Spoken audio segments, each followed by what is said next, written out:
ನೋಡ್ರಪ್ಪ, ಮುಖ್ಯ ರಸ್ತೆಯಲ್ಲಿ ಮಹದೇಶ್ವರ ಬೆಟ್ಟ ಮುಖ್ಯ ರಸ್ತೆಯಲ್ಲಿ ನೋಡಿ ಈ ರೀತಿ ವಾಹನಗಳು ವಿಶೇಷವಾಗಿ ಕರೆಂಟ್ ಕಂಬಗಳಿಗೆ ಬಂದು ಗುದ್ದುತ್ತೆ. ಇದರ ಮಹತ್ವ ಏನಂತ ಗೊತ್ತಿಲ್ಲ. ಸೊ ಮಲೆ ಮಹದೇಶ್ವರ ಬೆಟ್ಟ ಮುಖ್ಯ ರಸ್ತೆಯಲ್ಲಿ ಈ ರೀತಿ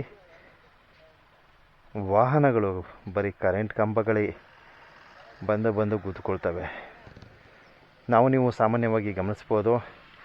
ಸೊ ಏನು ಕೌದಳ್ಳಿಯಿಂದ ಮಲೆ ಮಹದೇಶ್ವರ ಬೆಟ್ಟದ ತನಕ ಏನು ಈ ಎಡಭಾಗದಲ್ಲಿ ಏನು ಕರೆಂಟ್ ಕಂಬಗಳನ್ನು ಅಳವಡಿಸಿದ್ದಾರೆ, ಸಾಕಷ್ಟು ವಾಹನಗಳು ಕರೆಂಟ್ ಕಂಬಗಳಿಗೆ ಬಂದು ಕೂತ್ಕೊಂಡಿದೆ. ಸೊ ಬಲಭಾಗದಲ್ಲಿ ಒಂದು ಸಹ ಯಾವುದೇ ಕಾರಣಕ್ಕೂ ಕರೆಂಟ್ ಕಂಬಗಳಿಗೆ ವಾಹನ ಅಪಘಾತಗಳಾಗಿಲ್ಲ. ಸೊ ಎಡಭಾಗದಲ್ಲಿ ಸಾಕಷ್ಟು ಬಾರಿ ಇಂತಹ ಅಪಘಾತಗಳನ್ನು ನಾವು ಕಾಣಬಹುದು. ಸೊ ಬಹುಶಃ ರಸ್ತೆ ಬದಿನಲ್ಲಿ ಇರೋದರಿಂದ ಆ ರೀತಿ ಆಗ್ತಾ ಇದೆಯಾ ಏನೋ ಗೊತ್ತಾಗ್ತಿಲ್ಲ. ಒಟ್ಟು ಈ ರೀತಿ ಅಪಘಾತಗಳಂತೂ ನಮ್ಮ ಮಲೆ ಮಹದೇಶ್ವರ ಬೆಟ್ಟದಲ್ಲಿ ಆವಾಗ ಕರೆಂಟ್ ಕಂಬಗಳು ಮತ್ತು ವಾಹನಗಳ ನಡುವೆ ಆಗ್ತಾನೇ ಇರ್ತದೆ. ಬ್ರೇಕ್ ಫೇಲ್ಯೂರ್ ಆಗಿರೋದು ಅಂತ ಹೇಳ್ತಿದ್ದಾರೆ. ಏನಾಗಿದೆ ಏನು ಕಥೆಯೋ, ಒಟ್ಟು ಏನಾದ್ರು ಒಂದು ಹೇಳಲೇಬೇಕಲ್ವೇ. ಬ್ರೇಕ್ ಫೇಲ್ ಆಗಿದ್ದಂತೆ 2 ಕರೆಂಟ್ ಕಂಬಗಳು ಮುರಿದು ಬಿದ್ದಿದೆ. ಯಾವುದೇ ಅನಾಹುತ ಅಪಘಾತಗಳು ಆಗಿಲ್ಲ. ಏನಾರು ಆಯ್ತಾನ? ಕೆಲಸ ಮಾಡಕ್ಕೆ ಬಂದಿದೆಯಾ? ಮತ್ತು ನೀ ಯಾಕೆ ಹೋಗು ಅಂದೆ? ನಾವು ಹೋಯ್ತೀನಿ ಬಿಡೋ, ಗೊತ್ತು. ಇನ್ನಿಲ್ಲ, ಈಗ ಹೋಗ್ಬೇಕು.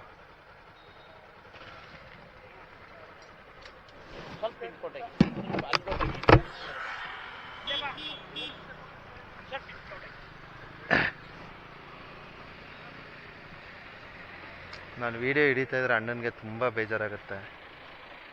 ಸ್ವಲ್ಪ ಹಿಂದಕ್ಕೆ ಹೋಗಿ ಅಂತಾರೆ.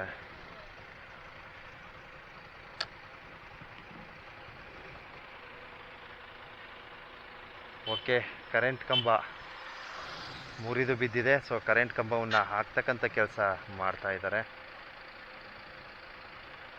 ಸೊ ಮಲೆ ಮಹದೇಶ್ವರ ಬೆಟ್ಟ ಮುಖ್ಯ ರಸ್ತೆಯಲ್ಲಿ ಆಗಮಿಸುವ ಪ್ರವಾಸಿಗರು, ಭಕ್ತಾದಿಗಳು ಮಹಾಶಿವರಾತ್ರಿ ಹಬ್ಬದ ಪ್ರಯುಕ್ತ ನಿಧಾನಕ್ಕೆ ಬನ್ನಿ, ನೋಡ್ಕೊಬನ್ನಿ, ಹುಷಾರಾಗಿ ಬನ್ನಿ.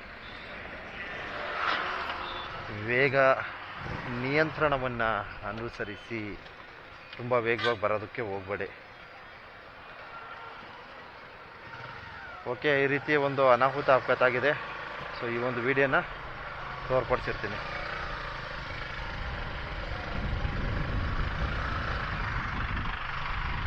ಕರೆಂಟ್ ಕಂಬ, ವೈರ್ ಗೀರು ಎಲ್ಲ ಕಿತ್ಕೊಂಡೋದ ನೋಡಿ. ಈ ರಸ್ತೆ ಬದಿನಲ್ಲಿ ಈ ರೀತಿ ಆಗ್ಬಾರ್ದಿತ್ತೇನಪ್ಪ ನನ್ನ ಪ್ರಕಾರ. ಸೊ ಮೊದಲೆಲ್ಲ ನೋಡಲ್ಲ ನೋಡಿ ತುಂಬ ದೂರದಲ್ಲಿದೆ ಕರೆಂಟ್ ಕಂಬಗಳು. ಈಗೆಲ್ಲ ಬರೀ ಹತ್ತಿರ ನೋಡಿ, ಇಲ್ಲಿ ನೋಡಿ, ಎಲ್ಲ ಹತ್ತಿರದಲ್ಲಿದೆ, ರಸ್ತೆ ಪಕ್ಕದಲ್ಲೇ ಇದೆ. ಸುಮಾರಾಗಿ ಹೋಗಿದೆ, ನೀವು ಅಂದ್ಕೊಳ್ಬೋದು. ಸುಮಾರು ಈ ತರಹದ ಒಂದು ಅಪಘಾತಗಳಾಗೋಗಿದೆ ನೋಡಿ. ರಸ್ತೆ ಬದಿನಲ್ಲಿ ಈ ಕರೆಂಟ್ ಕಂಬಗಳನ್ನು ಅಳವಡಿಸಿರೋದ್ರಿಂದ ಆಗ್ತಾ ಇದೆಯಾ, ಇಲ್ಲ ವಾಹನಗಳಿಗೂ ಈ ಕರೆಂಟ್ ಕಂಬಗಳಿಗೂ ಒಂದಕ್ಕೊಂದು ಅನುಬಂಧದಿಂದ ಈ ರೀತಿ ಆಗ್ತಾ ಇದೆಯಾ ಗೊತ್ತಿಲ್ಲ. ಒಟ್ಟು ಕರೆಂಟ್ ಕಂಬಗಳಿಗೆ ಸಾಕಷ್ಟು ಅಪಘಾತಗಳಾಗಿದೆ. ಕರೆಂಟ್ ಕಂಬಗಳಿಗೆ ಸಾಕಷ್ಟು ವಾಹನಗಳು ಬಂದು ಓಡ್ಕೊಂಡು ಡ್ಯಾಮೇಜ್ ಆಗಿದೆ. ಬೇಕಾದ್ರೆ ನೀವು ಚೆಕ್ ಮಾಡ್ಕೋಬೋದು. ಬೇಕಾದ್ರೆ ನಾನು ಇನ್ನೂ ಒಂದು ವಿಡಿಯೋ ಹಾಕ್ತೀನಿ, ಯಾವ್ಯಾವ ಕರೆಂಟ್ ಕಂಬಗಳಿಗೆ ಯಾವ ಥರ ಹೊಡ್ಕೊಂಡಿದೆ, ಏನೆಲ್ಲ ಅಪಘಾತಗಳಾಗಿದೆ, ಏನೆಲ್ಲ ಡ್ಯಾಮೇಜ್ ಆಗಿದೆ, ಪ್ರತಿಯೊಂದು ಅಪ್ಡೇಟ್ಸ್ಗಳು ಕೊಡ್ತೀನಿ ಅನ್ಬೇಕಿದ್ರೆ. ಎಲ್ಲ ಈ ಎಡಗಡೆನೇ ಆಗಿರೋದು ಅಪಘಾತಗಳು. ಅದಕ್ಕೇನು ಮೂಲ ಕಾರಣ ನನಗಂತೂ ಗೊತ್ತಿಲ್ಲ. ನಿಮ್ಗೆ ಗೊತ್ತಿರೋ ಒಂದು ಕಮೆಂಟ್ ಆಗಿ ತಿಳಿಸಿ. ಮಲೆ ಮಹದೇಶ್ವರ ಬೆಟ್ಟಕ್ಕೆ ಆಗಮಿಸುವ ಭಕ್ತಾದಿಗಳು ಮತ್ತು ಪ್ರವಾಸಿಗರು ಮಹಾಶಿವರಾತ್ರಿ ಹಬ್ಬದ ಪ್ರಯುಕ್ತ ನೋಡ್ಕೊಬನ್ನಿ, ಹುಷಾರಾಗಿ ಬನ್ನಿ. ಧನ್ಯವಾದಗಳು.